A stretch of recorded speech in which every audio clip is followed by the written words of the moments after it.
Hello, and thank you for tuning in today as we talk about CPAT nutrition. Usually I would do this class in person, but with everything going on this year, it's been challenging to get this large of a group into a classroom.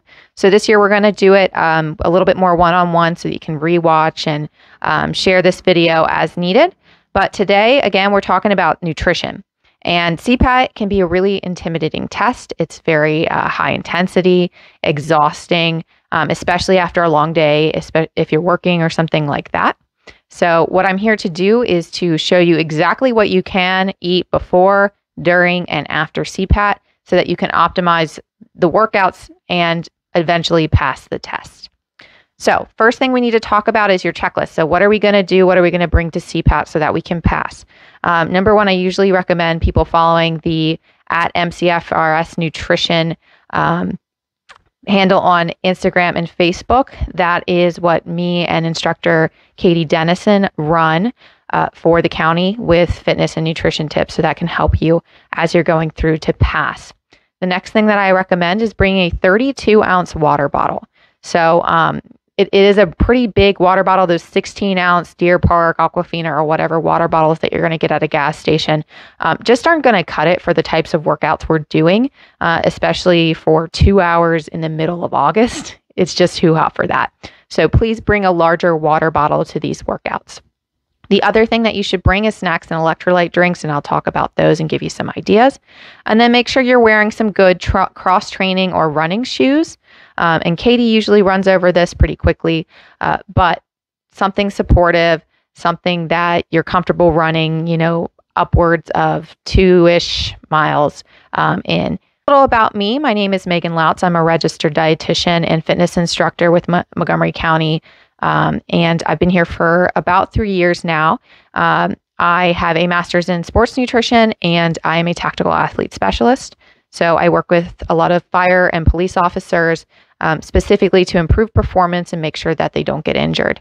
And that's the same thing for you with CPAT. We don't want you to get injured. If you get injured, you may not pass the test. You may not make it through a recruit class. It is just as challenging, but much longer than just passing, a 10-minute test. So we want to make sure that we're optimizing your performance. We want you to feel strong. We want you to move quickly and possibly be leaner at the end of CPAT. We also want to make sure that you're recovering appropriately. If you're extremely sore, tired, it can be a lot, especially with this year. There's now workouts every night, 6 nights a week. You don't necessarily need to come to all of them, but, you do need to be able to recover appropriately between sessions and skip one if you're really sore and really exhausted. Again, we don't want you to get injured. Number one thing is going to be hydration.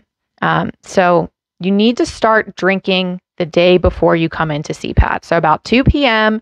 Sunday before, if it's Monday, you're drinking at least 64 ounces total in water before you throughout the day. So that's 4 of those little 16-ounce water bottles I was talking about earlier, or 2 of those 2 larger water bottles. Now, this is the bare minimum. This is the least amount that you need. Ideally, you would be going upwards of 125 ounces, especially if you're active and especially if you're outside for long periods of time. So make sure you start hydrating, earlier in the afternoon up until the next day. Still focusing on trying to get at least 40 ounces of water down before you even step foot at CPAT. So here is a sample schedule. This is what CPAT typically looks like, or for someone who maybe works that typical 9 to 5. So if you have a job during the day or kids, or you have other responsibilities, you can't just sleep in until noon and then pop into a workout at 6. It's a long day, and you have to plan your meals accordingly. Otherwise, you may get exhausted or too tired to work out later in the afternoon.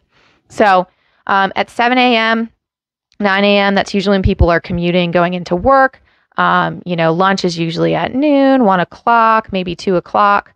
And then, around 4 to 6 is when you really should be having a pre-workout like mini meal or snack. So a lot of people tend to skip this, or they just get so busy and, they got out of work late and now they're driving through Montgomery County traffic, which is no joke, to speed over to this workout. You really need to have something before you work out, whether it's just a little bar or something like that. And we'll talk about examples. We see a lot of people not passing out, but getting lightheaded and feeling uncomfortable and, just absolutely drained before we even got through half of the warm up. So it really does help if you get some sort of food in at that 4 to 6 p.m. time. And as you can see, we want to try and get 40 ounces of water down before you come in, at least one full of those 32-ounce water bottles, making sure you're adequately hydrated, as you're going to lose a lot of sweat, especially during these August months of CPAT. And then, CPATs, depending on what time you get in, if you get in early at 6 to come practice with us, that's great. But, you could be here for 2.5, 3 hours. The challenge is you get home and you're exhausted, or the kids are calling you, or you've got all this other stuff, and you either skip a meal or you just go and stop at McDonald's or get whatever can quench your hunger the fastest. So we're going to give you some ideas on how to prep for that, but we don't want you skipping that meal. So the first meal, the pre-workout, right? That's going to be between 4 and 6 o'clock. If it's a larger meal, you want to eat it closer to 4. If it's just a little quick carbohydrate bar or something like that, piece of fruit, then you can get it a little closer to 6. We went 16 to 32 ounces of water in this 2-hour period, if you can, sipping on that or however you want to do it. And that small meal or snack before the 6:30 start time of CPAT. This it should be relatively high carb, moderate protein. You don't want to do a whole lot of really high carb, high fat, high fiber foods. So these are things sometimes like protein bars or any of those keto bars, things that are really high in fat, fiber one. Typically the high fat, the high fiber, the super high protein bars before a workout don't work so well intestinally, if you get what I'm saying.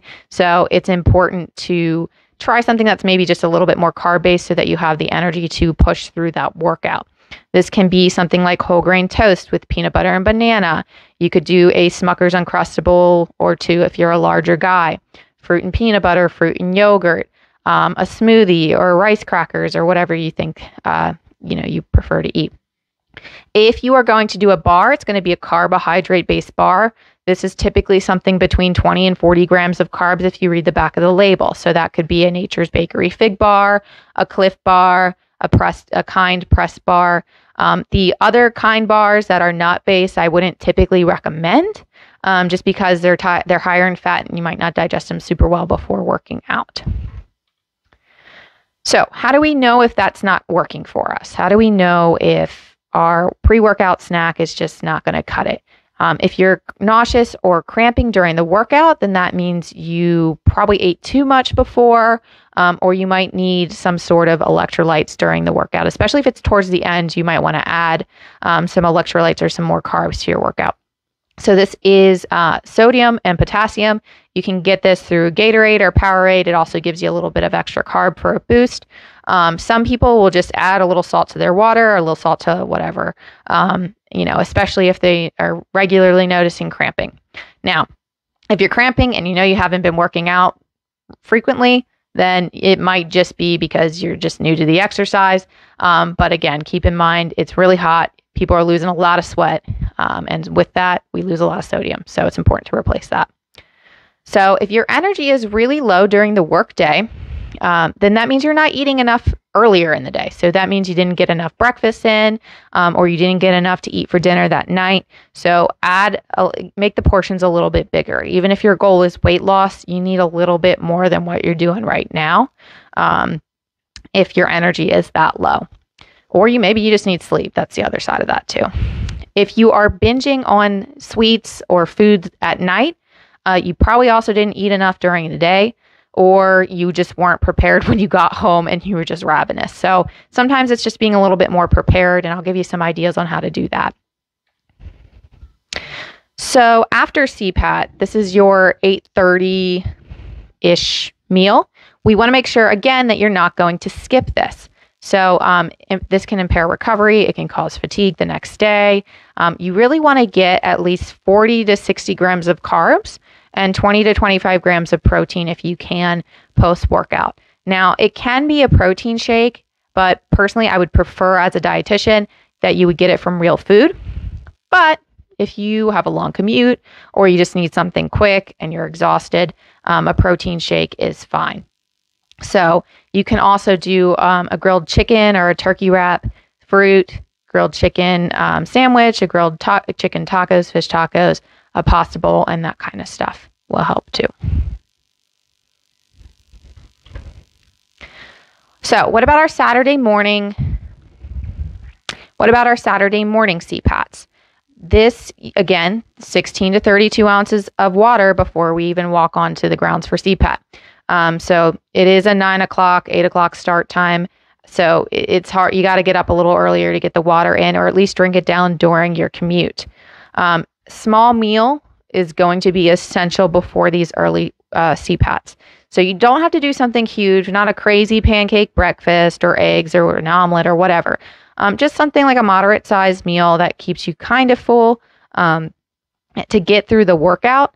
You can also bring some little snacks or something during if you need it, but you don't want to go too overboard.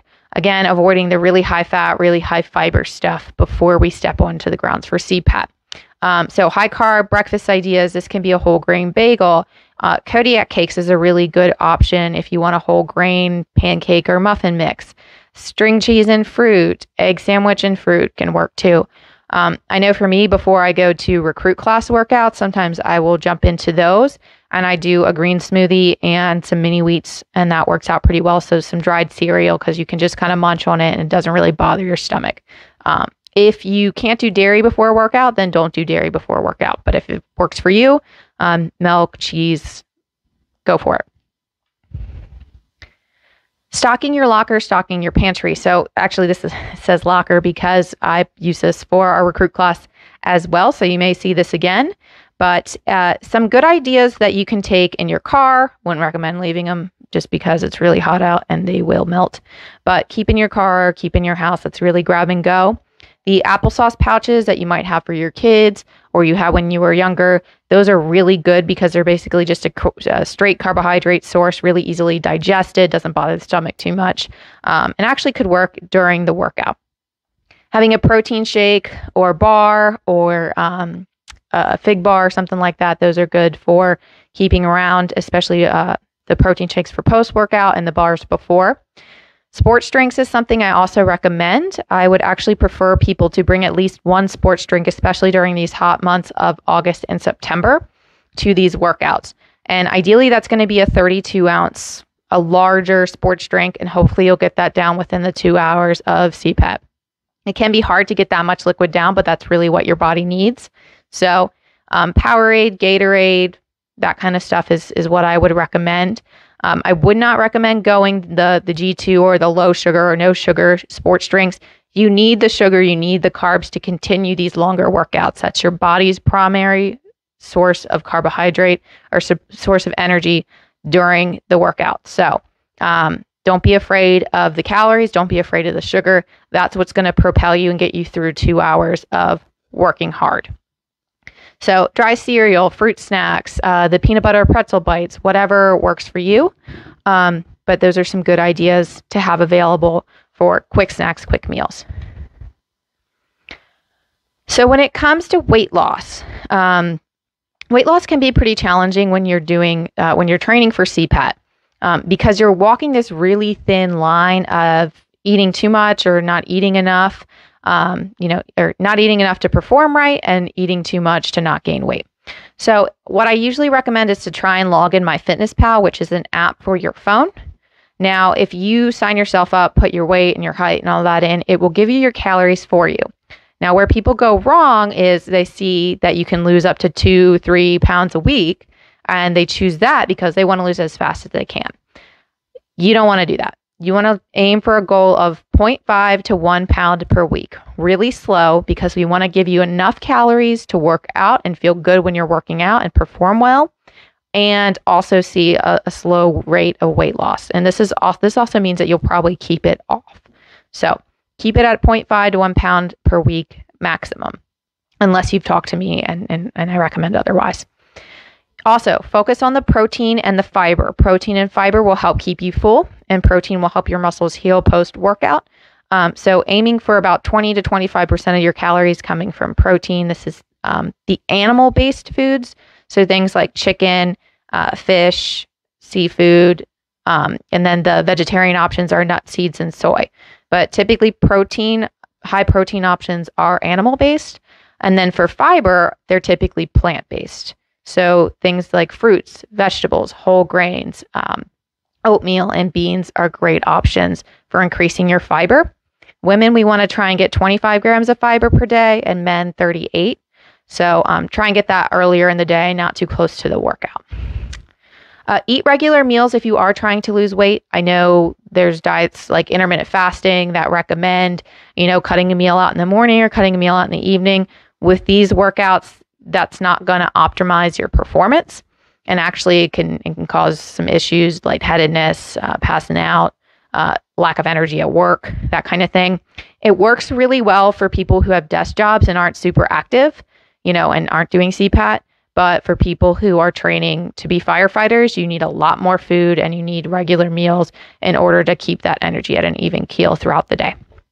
My name is Megan Lautz, and you can follow what we're doing on MCFRS Nutrition on Instagram and Facebook.